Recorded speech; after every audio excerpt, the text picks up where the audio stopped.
gadube orbol finke madalamo mudamane najomotu manki ranga ali gadube orbol finke madalamo mudamane najomotu manki rangamo kulkulu kulkulu kulkulu kulkulu kulkulu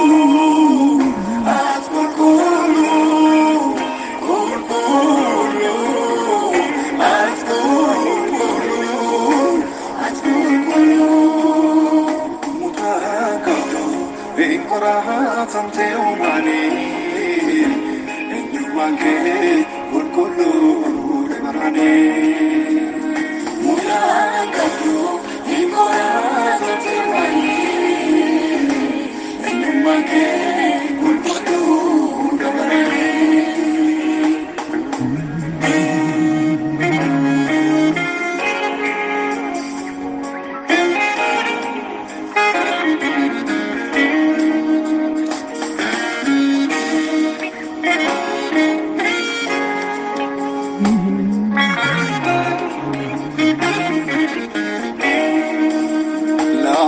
Kuramte yanad dimte biftuni foshilachu yodawate atwa kuma marahunduma inge duramtu marahundatu atwa kuma marahunduma inge duramtu Serro mama torgatise embe como tu manke dogatise atwa kuma arunduma inge duramtu marundatu atwa kuma arunduma inge duramtu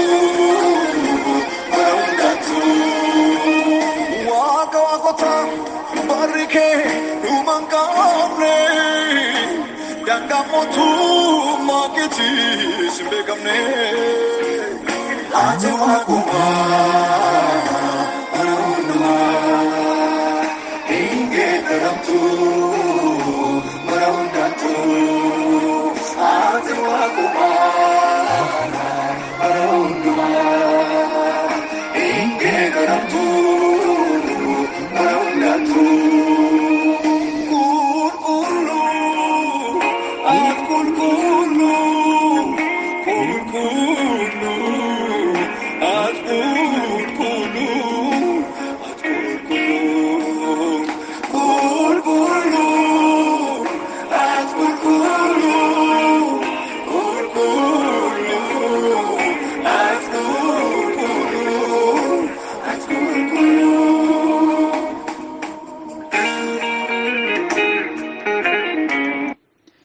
Nagaan waaqayyo waaqa jiraataa hunda keessaniif haa ta'u daamaraanataa Yesuus keessatti kan argamtan qulqulloonni ijoollee gooftaa tajaajiltoonni geggeessitoonni akkasumas amantoonni hundumti keessan kam jirtu nagaan waaqayyo keenyaa daddabalee hunda keenyaaf haa ta'u isa malee maal qabna isa nagaan keenya maqaan isaa ulfaatu obboleessa keessaniif tajaajilaa keessanii baabarraati waaqayyo inni ganama kana nu kenne yeroo akkasii kana fuula isaa duratti walii wajjin akka argamnuuf inni balbala nu banne nu ayyame ulaa waaqaa inni nu bane maqaan isaa bara baraan ulfaatu inni qulqulluudha inni jiraataadha inni fakkaattiin qabu bara baraan guddaadha maqaan isaa bara baraan galateeffamu harfannaa obboleessa keenya magarsaa dhaggeeffachuudhaan eegallee harfannaa guddaa nama gammachiisuu fi YouTube irraa argattu waaqayyoon keenya qulqulluudha maqaan isaa ulfaatu waaqayyoon walii wajjin galateeffannaa egaa barumsaa waldaa kanarratti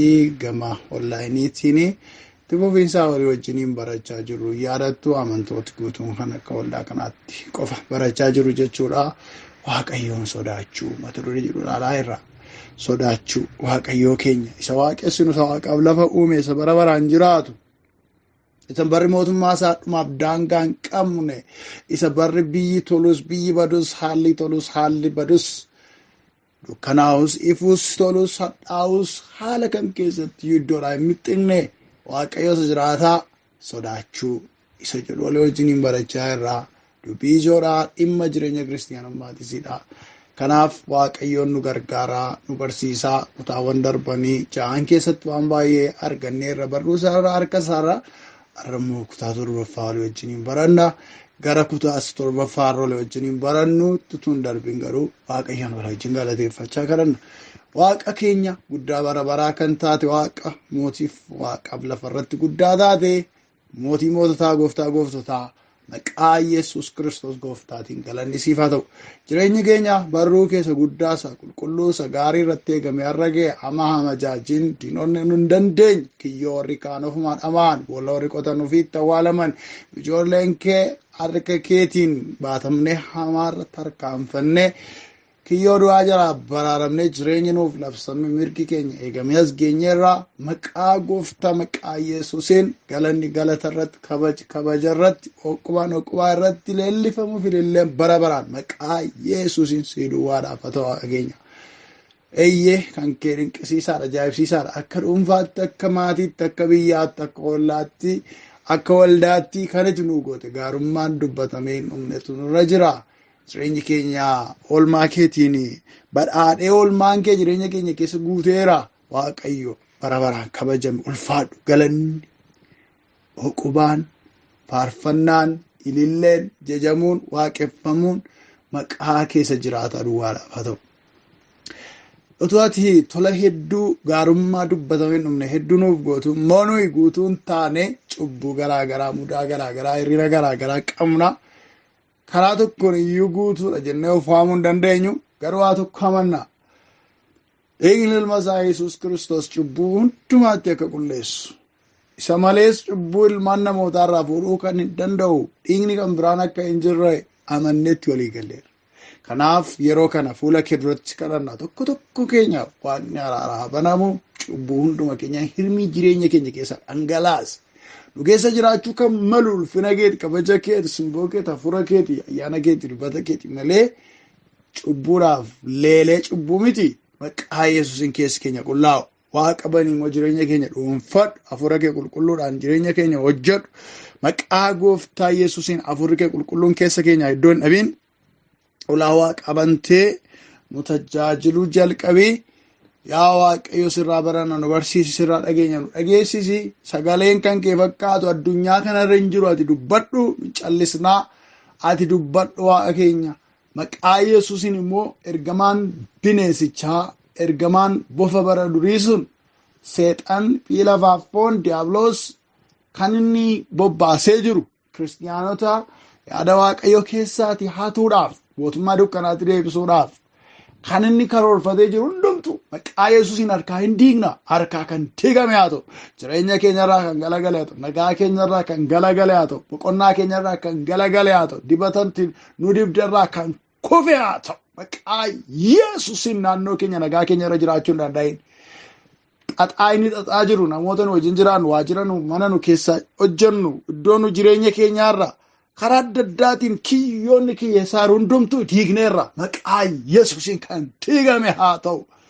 Girgiddaan keenyanni humna waaqayyoo daangessu hin jiru gaaronni roqamu galaanonni nuursu karaa kamiinii wanti waaqayyoo keenyatti ulfaatu hin jiru da'oof holqi diinni keenya keessa dhokate hundumtuu irratti diigamoo jalqabu harki waaqayyoo isa haa dha'u. Dhukkubatti kan fayyadamaa jiru jawwichi lola garaagaraatti kan fayyadamaa jiru jibba maqaballeessii garaagaraatti fayyadamaa kan jiru nagaa keenya saamuudhaaf hidhatee kan ba'e maqaa Yesuusiin kan rukutame haa ta'u. Ijoollee kee mooyi loli boojuu keessaa baasii boojuu gursiisi kanan goota ulfaadhu maqaa Yesuusiin ameen. Galanni waaqayyoo keenyaaf haa ta'u. Egaa dubbii dinqisiisaadha kan walii wajjin ilaalaa jirru. Waaqayyo akkasumaan na sodaadhu hin jedhu. Waaqayyo akkasumattiin akka warri biyya lafaa kun teessoo yaabbatanii ta'anii namni fuula isaanii dura yeroo dhaqu gugguufee lafa gangalatee inni kaan immoo mataa kennee malaammaltummaa kiraasaabummaa wanta gubboo jedhamu sana laatee fuula isaanii duratti akka sodaatu akka isaan eebbitamu mul'isu sana kabajaa akkasii kana barbaadee waaqayyo na sodaadhaa hin jedhu. Waaqayyo kan na sodaadhaa jedhuu fi faayidaa makeenyaaf benefitii makeenyaaf jireet. Yeroo waaqayyoon sodaan waan baakpeeyi ta'utu jira, waan nuuf kaffalamutu jira, waan nuuf kennamutu jira. Kisaaraa miti jechuudha waaqayyoon isa jiraataa kana sodaachuu. Yeroo waaqayyoon sodaannu maaltu nuuf ta'a, maal argannaa kan jedhu kutaa 2 mata duree kana jalatti ilaalleerra, kutaa 6 keessaa jechuudha. Arrasi sirreema yeroo waaqayyoon sodaannu maaltu ta'a jedhu kana kutaa 3ffaasaa walii galatti immoo barumsa kana keessatti kutaa 6ffaa kutaa 7ffaanii qabadhee dhiyaadhee jira jechuudha. Kutaawwan darban keessatti qabxii 1 hanga 6 ilaalle kan maal jedhu waaqayyoon yeroo sodaatan maaltu namaaf ta'a kan jedhu jalatti, maal argatu kan jedhu jalatti. Har'a qabxii 7ffaasaa qabxii mata duree kana jala jiru ilaalla jechuudha. Barreeffamaanis sagaleedhaanis waan argattanii fi akka inni isiniif kutaawwan darbanis irra deebitanii ilaaltanii akkasiin wal qabsiiftanii abdiin qabaa. Afuurri waaqayyoos isin gargaara. Qabxiin 7ffaan gaafa waaqayyoon sodaatan maal ta'u? Inni eebbifamu, eebbatu argama waaqayyoon biraati. Yeroo waaqayyoon sodaatan sagalee waaqayyoo keessaati macaafa faarfannaa 113 lakkoofsa 13 irra sagalee akkas jedhutu jira. Inni warra waaqayyoon sodaatanii warra xixinnaa warra gurguddaas inni eebbisa jedha. Ameen. Irra deebi'een dubbisa. Inni warra waaqayyoon sodaatanii warra xixinnaa warra gurguddaas maal godha? Inni eebbisa jedha sagalee waaqayyoodha. Kutaa kana keessatti eenyuun eebbisa waaqayyoo? Warra isa sodaatan, warra waaqayyoon sodaatanii waaqayyoo isaan akkasii kana inni eebbisa sagalee jedhudha. Dubbifanne waaqayyoon sodaachuun maal nama argachiisa? Maal namaaf kennisiisa? Gaafa waaqayyoon sodaatan maal argatu? Inni qabxiiwwan ilaalle kanaan irratti daballee qabxii 7ffaan jechuudha. Inni eebbifamu gaafa waaqayyoon sodaatan, gaafa waaqayyoof jecha hamaarraa goran, cubburraa goran, jalina lagataniif jalinaa wajjiniin wal didanii gaafa sanaa eebbatu immoo yaa'ee gara namaa dhufa. Kun waan waaqayyo warra isa sodaatuuf kennu gatii isaaniif kaffalamuudha. Maaltu waaqayyoon gaafa sodaatan eebbifamuun jechuudha. Namni jireenya isaa keessatti eebba barbaada. Wanta hojjete hundumaa itti dadhabee yaa Rabbi itti darbi, yaa Waaqayyo Waaqa tokkichaa itti darbi, yaa Waaqayyo gooftaa jiraata itti darbi, yaa Allah ati itti darbi, barakaa kee fidiyeen hundumtu amantaa beekuun afaan beekuun ofii isaatii dadhabee kan hojjetuun alatti gargaarsaaf eebba waaqa barbaada. Eebba gurguddootaa barbaada. Yoo eebbisaa maanguddoonni jedhu warri namanne isa jedhu yeroo gaa'ilatti deemanis, yeroo hojiidhaaf deemanis, yeroo waa tokkoof jalqabuuf jedhanii mee nu eebbisaa jedhu. Waldaa keessatti mee eebbisaa, warra amma tajaajilan kana eebbisaa, harkatti qabaa eebbisaa jedhama. Warroota sirna gaa'ilaa isaanii geggeeffatan eebbisaa mee namoota kana waaqayyo akka isaan eebbisuuf kadhannaa jedhama. Jireenyi namaa harki caalaan wanti addunyaa kanarraa barbaadu yoo ilaaltanii eebbifamuu barbaada. Namni abaarsa barbaadu hin jiru. Na abaari yaa waaqayyo jedhee namni soomaaf kadhannaa galu hin jiru. Hojii hojjete duwwaadhaanis quufee namni miila olirra naqatee hin taa'u. Waa hojjetee ilaagaa anan ban danda'u godheera ati immoo na eebbisi. Inni qonnaa qotu qonnaa isaa qotee jala soqee aramee itti wanta nyaata biqiltuu dhaabe sanaaf barbaachisu hundumaa edda barbaachisummaa isaa itti kabee jala kaa'ee edda sooree booddee yaa Waaqa ijatti gochuun immoo sibiradha. Ani jala hojjedhe malee ija itti gochuu hin beeku. Qamadiin facaase kun ija akka godhatu, boqqolloon dhaabee qote kun ija akka godhatu, midhaanni maasii koo keessatti faca'ee jiru kun ija akka godhatu kan gochuu danda'u sidha. yaa waaqati eebbisi jedha. Gaagura namni qilleensarra mukarra kaa'u itti dadhabee gaagura isaa dha'ee ulee qopheessee maal jedhee gaara gubbaa yookiis mana jala yookiis immoo mukarraa edda kaa'e booddee yaa waaqa kan ijatti godhu kan kanniisa itti galchu kan dammeessisu sidhaa ati kan kee raawwadhu ani kan koo raawwadheera. Kanaaf kana fakkeenyota kana maal fudhadhe namni qophaa isaatiin hojii hojjetuun shaakala mataa isaatiin shaakaluun ga'eera jedheen ta'u maal barbaada? Eebba barbaada. Macaafa qulqulluu keessatti dhimmi eebbaa kun irra deddeebi'ee kaa'a. Namoonni baay'een eebbifamuu barbaadu. Namoonni baay'een eebbifamaniirus eebbifamuun isaaniis immoo isaan gargaareera. Namni eebba barbaadaa jiraate bara baay'eedhaaf eebba ga'aa, eebba gaarii dhabee, eebba karaa garaa isaa hin boqochiifne utuun argatiniin si'a hedduu eebbifamuudhaaf yaalii godhe. Dadhabbii yeroo baay'ee booddee eebba dhugaatti kan ba'e tokko macaafa qulqulluu keessaa kan nu yaadannu nama Yaaqoob jedhamudha. Yaaqoobii obboleessa isaa Esawu wajjiniin abbaa isaanii Yisihaaqiif dhalate. Haadha isaanii Ribqaa irraa lakkuu ta'anii dhalatan. Yisihaaq ijoollota lakkuu kana godhate ni hangafaa Esawuudhaan ni lammaffaa irratti koomee isaa qabatee dhalate immoo Yaaqoobiidha. Yaaqoobii nama mana keessa jiraatudha. Esawuun garuu adamsituudha. Eebbifamuu waan barbaadu. Maatiin isaas akka inni eebbifamuuf dheebuu waan qabanii fi karaa baay'ee adeemeera. Seenaawwan kana waan beektanii fi asitti yeroo keenya fudhachuudha mannaa akkasumatti isinitti himeen darba. Kanaaf eebba barbaacha eebba obboleessa isaa Esawuu fudhachuudhaaf nama biraa of fakkeessee gara abbaa isaa Yisihaaqitti deemee ture. Eeyyee akka namaatti eebbifameera. Haa ta'u malee eebbi kun gatii isa baasise. Eebbi kun lafa onaa keessa deemsise. Eebbi kun lafa bineensonni wacanii fi sodaan jiru keessa isa dabarse. Eebbi kun galaa biyya ormaa isa taasise. Biyya ormaa keessattis yeroo baay'ee eebbifamuudhaaf yaalii godheera. Gama gaa'elaatiin eebbifamuudhaaf chaalenjii baay'ee keessa darbe. Inni kan inni jaallatu Raaheliidha. Abbaan garuu kan biraa Liyaa mucaa jedhamtu hangafaa Raaheliin itti laate.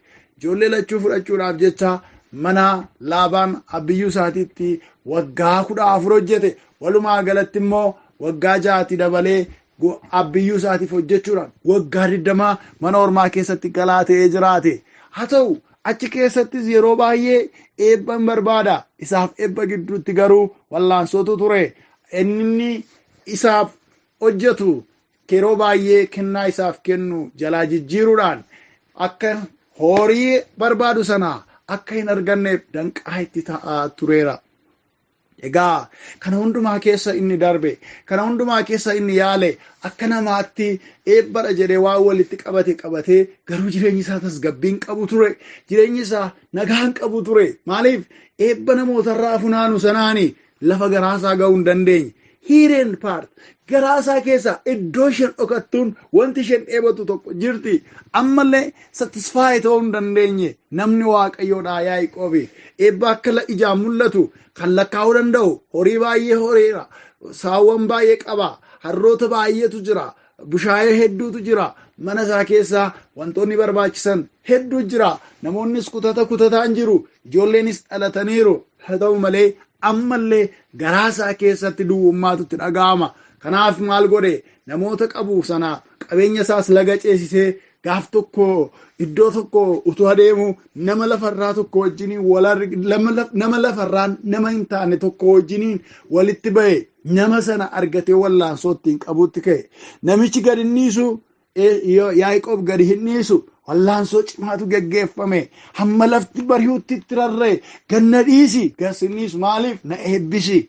Ilaala akka namaatti waan walitti qabate dadhabbii baay'ee booddee gidiraa baay'ee booddee wallaansoo baay'ee booddee qabeenyan qaba eebbifameera kan jedhu baay'ee qaba. akka har'aatti yoo dubbanne baankii akkaawuntiin isaa guutuudha mallaqa baay'ee baata jennee dubbachuu dandeenya. Akka yeroo sanaatti garuu saawwan baay'ee bushaayee baay'ee horii kottee duudaa baay'ee waan garaa garaatiin namoota dabalatee qabeenya koo kan jedhu baay'ee hammatee oofee deemaa jira. Haa ta'u malee ammallee eebba barbaada. Eebbinni inni barbaaduuf inni walitti qabee waliin fakkaatu. Kanaaf eebba waaqayyootu isa barbaachisa ture. Na eebbistu malee gassinniisu jedhe. Namichichi humna harkaa ba'uu yaale. Inni garuu hin dide. Miilla isaa kana gara luka isaa kana walitti isa qabe. Tafa isaa kana walitti qabe. Hammanni iddoodhaa buqqa'utti isa harkise. Yaaqoob garuu gadhiisuu hin dandeenye. Booddee harkaa ba'uu gaafa dadhabu nama lafarraa kan hin ta'in kun ati eenyuudhaa maqaan kee jedhe isa gaafate. Yaaqoobin jedhamaa jedhe. Yaaqoob jechuun kun goomsituudha. Yaaqoob jechuun kun isa koomee qabatu jechuudha. Yaaqoob jechuun kun isa gadi aanaadha. Isa garaansaan boqonneedha. Isa ganaammayyuu waan biraa barbaaduudha. Hin boqonne joora barasaa hundumaa eebba barbaacha wallaansoo qabaa nama jiraateedha. Gara dhumaatti garuu kan wallaansoo ittiin qabuun ta'u tokko argate. Isaa wajjiniinis dhaabatee wallaansoo qabe. Booddee akkasittiin jedhe. Namni inni wallaansoo ittiin qabaa jiru suni maqaan kee kanaa booddee Yaaqoob hin jedhamin Israa'elaa jedhamu. Ati namaa wajjiniinis waaqayyo wajjinis wallaansoo ol qabdee hin dandeessisi ittiin jedhe. Kanaaf achitti isa eebbisee biraa adeeme. Eebba kana fudhachuudhaaf gatii baaseera. Halkan guutuu wallaansoo qabeera. Qaamni isaa hamma iddoodhaa socho'ee okkolutti ga'eera. Garuu isa dhugaa isa barbaadu eebba sana of harkaan ga'ateera. Ijoollee waaqayyoon sodaachuudhaan eebba isaa namni waaqayyoodhaa Yaaqoob gatii guddaa itti baasee karaa dheeraa deemee argate kana umurii kanatti iddoo kanatti argachuu dandeenya. Namni inni kunis eebba isa kam? Eebba isa kan waaqayyooti. Waaqayyootu warra isa dhaga'an, warra isa sodaatan xinniyootas ta'e gurguddootas maal godhara? Inni eebbisaa'eera. Eebbifamuudhaaf egaa maal gochuu qabna ree? Waaqayyoo keenya sodaachuu qabna. Waaqayyoof jennee waan hamaarraa goruu qabna. Waaqayyoodhaaf jennee cubbuurraa goruu qabna. Sun waaqayyoon sodaachuun hiikisaa isa kanaadha. Gaafa kana eebbatu gara jireenya keenyaa dhufaa jechuudha. Waaqayyo gooftaan nu haa gargaaru. Inni kan biraan bara dheeraa jiraatu. Warri waaqayyoon sodaatan gaafa waaqayyoon sodaatan maal argatu? Bara dheeraa jiraatu. Karaadhaa hin hafan. Karaadhaa hin citan. Du'a dingataatiin balaa tasaatiin karaatti hafan. Umriin isaanii eegamaadha, tiksamaadha. Boleettii walii wajjiniin dhaabbata Great Commission jedhamu keessatti hojii wangeelaa hojjennu tokkotu yeroo baay'ee akkas jettee dubbatti. Maal jetti? Ani balaa konkolaataatiin hin du'eetti. Ani balaa konkolaataatiin hin du'u raawwadhe. Sababiin isaa ani yoon du'e umurii malee du'uun narra jiraata ta'e wangeelaaf wareegamee du'a. Kanaachuu umuriin koo ga'een du'a. Maleessaati ani waan xixiqqoo akkasiitiin kaayyoo maleessaa hin du'u lubbuun koo gati jabeettiidhaa itti dubbatti. Waaqayyo ishee eebbisu. Dhugaadhumaan warri waaqayyoon sodaatan maal ta'u? Bara dheeraa jiraatu. Kanas sagalee waaqayyootiin gaafa deeggarree ilaallu macaafa fakkeenyaa 10:27 sagalee akkas jedhu argina. Waaqayyoon sodaachuun bara jireenyaa hin dheeressa. Barri warra jallootaa garuu hin gabaabbata. Maal jedha? Irra deebiin dubbisa. Waaqayyoon sodaachuun bara jireenyaa hin dheeressa. Barri warra jallootaa garuu hin gabaabbata. Galanni waaqayyoo keenyaaf haa ta'u. Kanaaf namoonni gaafa waaqayyoon sodaatanii umurii isaaniitu dheerata. Karaadhaa citanii hin badan. Balaa tasaatiin waan dhukkuba dingataatiin dingata karaatti hafan. Sababiin isaa waaqayyoon sodaachuu keessa maaltu jira jenneerra. Armaan olitti eegumsa waaqayyootu jiranneerra. Sababii waaqayyoo eeguuf naannoo warra isa sodaatanii ergamoota isaa hiriirse waaqayyo waan eeguuf wanti dingata nama ajjeese nama balleessu namatti darbuu hin danda'u. Sikiriitii waaqayyootu jira waan ta'eef. Eegdota waaqayyoo ramadetu jira waan ta'eef gara keenyatti dhiyaachuu nu ajjeesu nu balleesse dingata nu fuudhee darbuu hin danda'u balaan diinni darbatu jechuudha. Waaqayyoo umurii dheeressa warra isa sodaataniif bara umurii isaanii dabala. Maal jedhee Hisqiyaas mootii Yihuudaadhaa maaloo bara koo keessatti sin sodaanne waan gaariin hojjenne waanan godhe naaf hin yaadattu sodaachuudhaan deddeebi'eera jedhe gaafa ni gaafatu. Egaa isa sila nan duuta siin jedhe umurii waggaa 15 bara kee irratti si dabaleera. kan duraan karoora siif baafameen ala umurii waggaa 15 siif ida'ame ittiin jiree waaqayyo. Maaliif inni bara isaa keessatti akka mootota Israa'el akka mootota Yihuudaa warra isa dura turaniis jallina duukaa hin buune mana qulqullummaa waaqayyo abbaan isaa cufee ture haaresse. Ayyaanni Faasikaa irraanfatamee ture akka inni ayyaaneffatamu godhe. Seerri waaqayyo dhokfamee ture akka inni dubbifamu godhe. Nama seenaa gurguddaa waaqayyo irraa qabuudha. Akka abbaasaa Daawit seera waaqayyo eegee waaqayyo wajjiniin nama jiraateera. Kanaaf nama akkasii kanaaf waaqayyo umurii isaa dabale. Kanaaf waaqayyoon sodaachuu keessaa maaltu jira jechuudha? Umuriin dheerachuutu jira. Barri namaaf dabalamuutu jira jechuudha. Sagalee kana kan jabeessu ammas dubbii waaqayyoo keessaa macaafa faarfannaa 34 lakkoofsa 11 kaasee haga 14 dubbii jiru dubbisa. Kottaa yaa ijoollee na dhaggeeffadhaa. Ani immoo waaqayyoon sodaachuu isinan barsiisaadha. Lakkoofsa 11. Nama waaqayyo Daawititu dhaloota ijoollota namoota barumsa isaa baratan isaan kanaan waamicha godha. Waamichi inni taasisu kun immoo maal kan jedhudha? Kottaa yaa ijoollee waa tokkoon godhaa. Ani immoo waaqayyoon sodaachuun isin barsiisaa jedha. Nama nanaa jedhee jalqaba barsiisa isaa. Ati jireenya hin hawwitaa? Waan gaariitti gammaduufis bara dheeraa jiraachuu hin jaallattaa? Gaaffiidha. Lakkoofsi 12. Deebiin immoo ajaja inni kennu immoo lakkoofsa 13-14 irratti akkas jedha. Yoos arraba kee hamaatti afaan keessi sossoba dubbachuutti eegi, wanta hamaatti fagaadhu, gaariis godhi, nagaa barbaadi, duukaa bu'eera. Kun hundumtu maaliidha? Waaqayyoon sodaachuudha. Mata duree isaa irratti gara biraatti waa gaa'ee darbeera. Maal kan jedhu? Kottaa yaa ijoollee na dhaggeeffadhaa. Ani immoo waaqayyoon sodaachuun isin barsiisaadha. Kanaaf yoos arraba kee hamaatti eegi inni jedhus, afaan kee sossoba dubbachuutti eegi inni jedhus, waan hamaatti fagaadhu inni jedhus, gaarii godhi inni jedhus, nagaa barbaadi inni jedhus, duukaas bu'i inni jedhus maalidha jechuudha? Waaqayyoon sodaachuudha. Kanaaf namni kana yoo goote immoo waan si kennamuuf jira. Maaloo jireenya, maaloo waan gaarii gammaduu, bara dheeraa jiraachuu. Kana hin jaallattaa jedhee gaafata waan ta'eef. Yoo kana barbaadde immoo waaqayyoon sodaadhu achi keessa jira jedheetu dubbata. Kanaaf ijoollee waaqayyoo gaafa waaqayyoo keenya sodaadhu waaqayyoodhaaf gaafa bitamu maaltu jira jechuudha? Bara dheeraatu jira jechuudha. Umurii dheeraatu jira jechuudha. Dingata karaadha citanii cabanii deebi'uun hin jiru jechuudha. Maaltu jira? Eegumsa waaqayyootu jira. Waaqayyoo jireenyaan nama eebbisa jechuudha. Kanaaf waaqayyoon sodaachuun akkasuma miti jechuudha. Inni salgaffaan 8ffaa irratti kan lolee jinaalle bara dheeraa jiraatu jenneera. Salgaffaan immoo amanannaa cimaatu keessa jira. Maal keessa? Waaqayyoon sodaachuu keessa. Amanannaa cimaa of keessaa qaba waaqayyoon sodaachuun. Galanni waaqayyoo keenyaaf haa ta'uti. Yeroo waaqayyoon sodaatan gaaraantii cimaatuchi keessa jira. Itti amanannaa konfiidensii kan namaa kennutu keessa jira. Amanannaa cimaatu keessa dhokfamee jira waaqayyoon sodaachuu keessa. Warroonni waaqayyoon sodaatanii calluma jedhaniidhuma bibirrachuudhumaaf nanna'uudhumaaf waaqayyoon nama balleessuu danda'a, na ajjeesuu danda'a jechuudhaan miti akkaataa sanatti waaqayyoon sodaachuu ibsan. Waaqayyoon sodaachuu keessa wanti dhokfamee jiru, wanti namni waaqayyoon sodaatu argatutu jira. Isa abdachaadha kan isaan argatan, kan isaan sodaatan jechuudha waaqayyoon.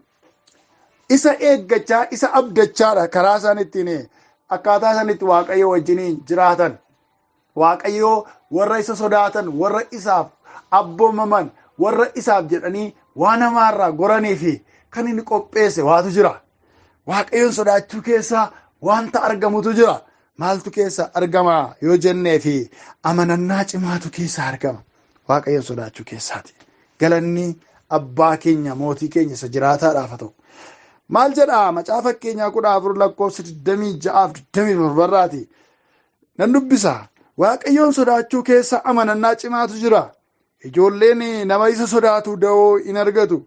Waaqayyoon sodaachuun burqaa jireenyaati. Namas futtaasaa du'aa irraa in deebisaa jedha.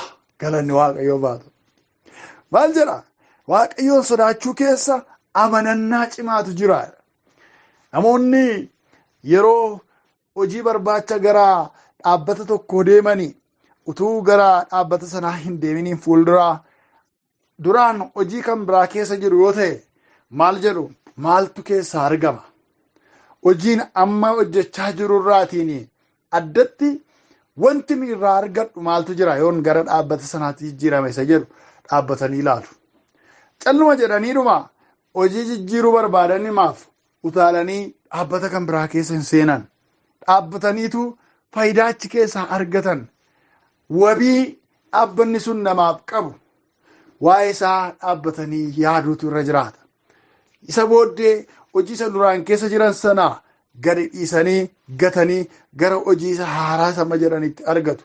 Waan gaarii baay'eetu keessa jira. Abdachiisaadha. Amansiisaadha dhaabbanni kun. Kanaaf isa jooyin gochuun qaba. Isa argachuun qaba. Isa keessa dhaqee galee hojjechuu jiraachuun narra jiraata jedhaniitu of amansiisaniitu gara dhaabbata haaraa sana adeemu. Malee fiiganii dhaqanii hojiitu argame jedhanii dhaabbata biraa keessa hin galan. Gaaraantii maalii keessa jira? Faayidaa maaliitu keessa jira? Ijoollee kootiif bu'aa maalii buusa? Anaaf maal naa buusa? Mana kootiif maal bu'aa naa buusa? Kana hundumaa kaalkuleet godhaniitu ilaalaniitu herreganiitu isa booddee kun dhuguma dhaabbata nama baasuudha. Dhaabbata nama milkeessuudha. Kan ammaa galuun narra jiraata jedhanii ulaagaarraa barbaadamu guutaniitti dhiyaatu jechuudha. Yoo qormaataanis ta'e yoo gaaffii afaanis ta'e sanaaf itti deemaniitu yoo milkaa'an gara iddoo amanannaa cimaa keessaa argatan sanaatti galu jechuudha. Waaqayyoon sodaachuu keessaa amanannaa cimaatu jira. Calluma jedhaniidhuma waaqayyoon nan sodaadha, waaqayyoon sodaatamaa, waaqayyoon sodaatamuu qaba jedhutu hin taane inni sodaatamuudhaan waan namaaf argamu amanannaan waan jiruufidha jechuudha. Kanaaf maal jedha kutaa nama dubbifanne keessatti amanannaa cimaatu jira maal jedha? Ijoolleen nama isa sodaatu da'oo hin argatuudha. Waa'ee namni har'a ofii isaatiif iyyuu eegdota jajjaboo of naannessee jiraata. Gadi ba'ee ol galuudhaaf taayitaa utuu qabu, biyya bulchuudhaaf pozishinii qabu, teessoo guddaa utuu qabu, garuu yeroo mana nyaataa dhaqu bibirrachaa eegdotaan marfamee deema. Yeroo karaarra deemu bakka walga'ii isaa bakka hojii isaa yeroo deemu bibirrachaa naa maaltu ta'a jechaa adeema. Waa'ee mana isaas yaaddoo qaba. Waa'ee ijoollee isaas yaaddoo qaba. Ijoolleen koo mana barumsaatti maaltu isaan irra ga'uu danda'a laata? Ijoolleen kootu karaarra deemanii maaltu itti dhufuu danda'a laata? Waa'ee koof jedhanii butamanii rakkootu isaan irra ga'a laata jechaa nanna'aa jiraata. Garuu maalidha maqaansaa? Abbaa taayitaati. Nama pozishinii guddaa qabudha. Tarii ministeeraadha yookiin bulchaa godinaadha yookiin bulchaa biyya tokkooti aanaa tokkooti sodaachaa jiraata. Garuu namni waaqayyoon sodaatu waa'ee ofiisaa duwwaa utuu hin taane waa'ee ijoollee isaafiyyuu sodaan hin jiru. Maaliif maal jedha? Ijoolleen nama isa sodaatu da'oo hin argatu jedha. Waaqayyootu da'oo isaaniif qopheessa. Mishiggii isaaniif qopheessa. Iddoo isaan keessa lixanii oolan isaaniif qopheessa. Kanaaf waa'ee ijoollee isaatiif illee namni waaqayyoon sodaatu birrannaan qabu jechuudha. Already security waaqayyoo keessa jiru. Eegumsa waaqayyoo tika waaqayyoo keessa jiru. Kanaaf waa'ee ijoollee isaatiillee namni waaqayyoon sodaatu maal hin qabu jechuudha. Yaaddoo hin qabu, birrannaa hin qabu. Maaltu dhalata laata? Maaltu dhufa laata? Hin jedhu. Inni isaan isa eegu, inni isaan isa tiksu, ijoollee isaas in tiksa, in eega. Da'ootu qophaa'eef jira waan ta'eefidha. Itti fufeemmoo maal jedha? Waaqayyoon sodaachuun burqaa jireenyaati. Namas futtaasaa du'aa irraa in deebisaa'eera. Galanni waaqayyoof haa ta'u. Ilaa waa'ee burqaa jireenyaa dubbanneerra. Jireenya badhaadhummaadhaan guute akka ta'e, jireenya milkaa'inaan guute akka ta'e kutaawwan darban keessatti ilaalleera. Kanan asitti qabxii kana jalatti dabalee dubbachuu barbaadu garuu sattaanee jiru kana isa maal jedhudha? Namas futtaasaa du'aa irraa hin deebisaa'edha. Waaqayyoon sodaachuun. Inni kun isa waaqayyoo ergamoota isaa namaaf ramadu irraa addadha. Isa duwwaatti ni hiikamu kutaan kun. Isa waaqayyoo eegdota nama eegan, ergamoota nama eegan namaaf ramaduuf tika ofii isaatii dhaabbatee nama eeguun duwwaa miti. Namni waaqayyoon sodaatu jallina garaa garaa irraa gora, cubbuu irraa gora, suusii irraa gora, ejjarraa gora, machii irraa gora namni waaqayyoon sodaatu. Sababii maaliif? Sababii waaqayyoon sodaatuuf jecha. Gaafa kana hundumaa irraa goru, alkoolii nama macheessurraa, diraagii namoota joonjessanirraa, jimaarraa, sigaaraarraa, akkasumas hojii ejjaaf halalummaarraa gaafa goru namni maal ta'a jechuudha. Kanaan wal qabatee kan namatti dhufu, du'atti kan nama geessu, du'a baatee kan deemu, dhukkuba kanaan wal qabatee jiru, salphina kanaan wal qabatee jiru irraas in eegama jechuudha. Namni sababii waaqayyoon sodaatu.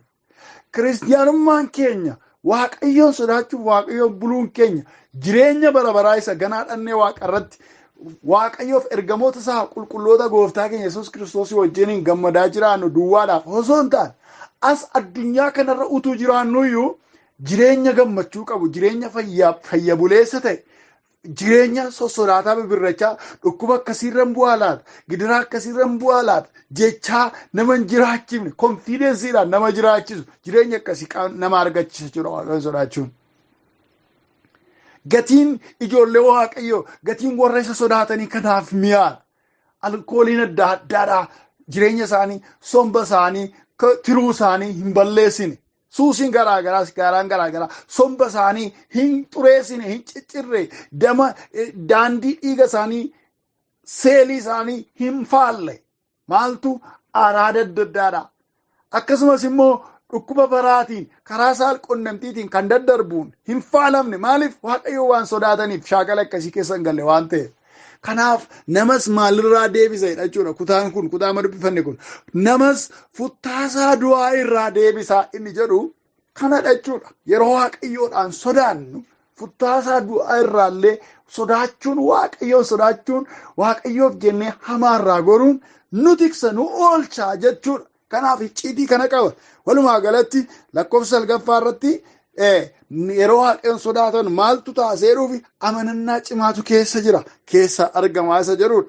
9ffaa fi guyyaa har'aatiif inni dhumaanu ilaallu immoo ceephoo oolu gaafa kam ta'u yeroo waaqayyoon sodaatan ceephoo oolu,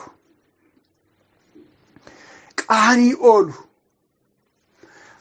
jechaaf ta'uu oolu, afaan namaaf ta'uu irraa baraaramu, arraba namaaf ta'uu irraa baraaramu.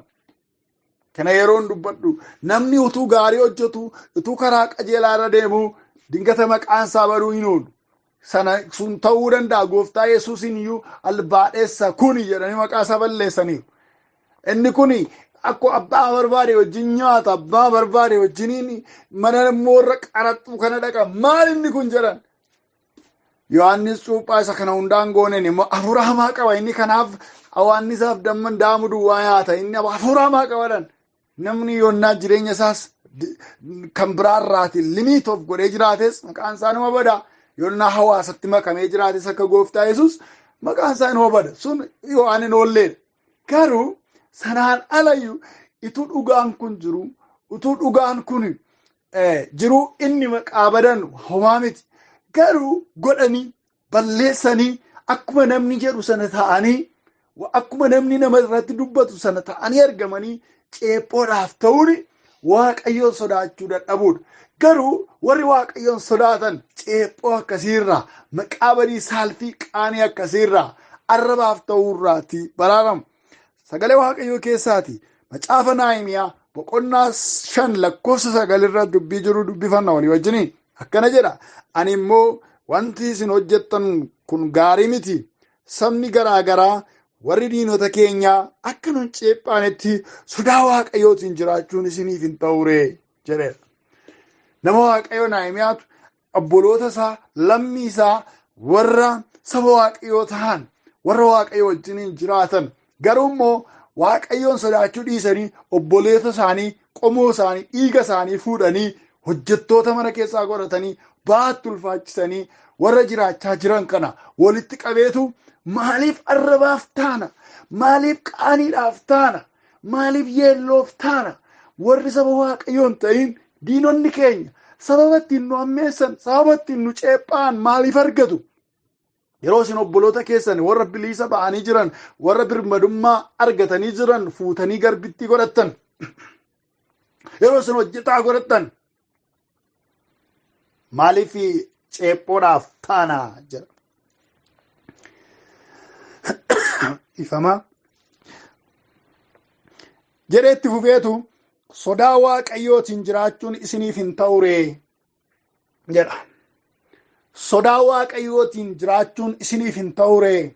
Gaafa sodaa waaqayyootiin jiraattan utuu waaqayyoon sodaattanii obboloota keessan garboota godhachuu dhiiftaniitu ta'e, utuu waaqayyoon sodaattanii obboloota keessan hojjetoota godhachuudhaaf icciqilee irratti ulfaachisuu dhiiftaniitu ta'e, ceephoodhaaf hin taatan turtanii. Ceephoodhaaf gadi qabamuudhaaf hin taatan turtanii jedheetu isaaniin gorsa jechuudha.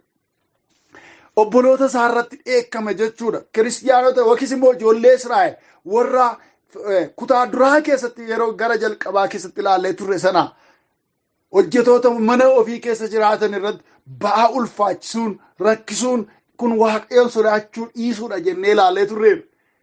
Warri Israa'el kun immoo ofii isaaniitii biyya boojuutii dhufan. Ofii isaaniitii biyya boojuutii ba'aniitu achuma biyya ofii bilisa ba'anii jiran keessatti immoo sanyiima isaanii fuudhanii garboota godhatanii hojjetoota godhatanii jiru. Kun waaqayyoon sodaachuu dadhabuu isaaniiti. Kanaaf namni waaqayyoodhaa kun maal jedheetu isaanitti dubbate? Maaliif warra saba waaqayyoon ta'in warra diinota keenyaa duratti warra ceephoo nu gootu? Maanu ceephaasistu? Waaqayyoon sodaachuun isiniif ta'aadha. Ijoollee waaqayyoo yeroo waaqayyoon sodaannu, yeroo waan waaqayyoo ittiin gammanne, waan waaqayyoo hin jaallanne namoota irratti ba'aa ulfaachisuu dhiisuu irraati yeroo jireenya keenya waaqayyoon sodaannee eeggannu ceephoo irraa oolla. Garuu faallaasaa yoo dinne waaqayyoodhaan sodaachuu dinne waanuma waaqayyoo hin jaallanne goone ceephoodhaaf saaxilamuun keenya hin oolu jechuudha. Kanaaf waaqayyoo warra isa sodaatanii ceephoo irraa oolan akka taanuuf nu haa gargaaru. Yoo waaqayyo gooftaan jedhe kutaanii inni taanu kutaa 8ffaan itti fufaa. Qabxii kana jalatti immoo qabxii 11ffaatu itti fufa jechuudha. Gooftaa wajjin galateeffannee xumurra. Gooftaa hundumaan walitti bara baraan guddaa taates galateeffannaa. Gaarummaa kee isa dubbatameen dhumneen ayyaana keessa guddaadhaan nu gargaartee sodaachuu keessa si sodaachuuf siif abboomamuu si safeeffachuu keessa gaarummaa jiru nu barsiisaa jirta. Maqaa gooftaa maqaa Yesuusiin galanni siif haa ta'u. Ati waaqayyoo keenya isa guddaa, waaqayyoo keenya isa ajaa'ibsiisaadha. Maqaan kee teessoo keessa olaanaa irratti bara baraan haa kabajamu.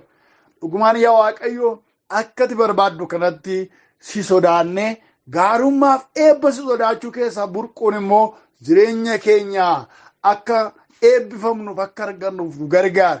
Dhugumaan si sodaachuudhaan akka eebbifamnu, dhugumaan si sodaachuudhaan bara dheeraadhaan akka eebbifamnu, dhugumaan si sodaachuudhaan amanannaa cimaa si sodaachuu keessa jiru akka argannu, ceephoo irraa akka baraaramnu dhugaa dubbii kee kanaan nu gargaari.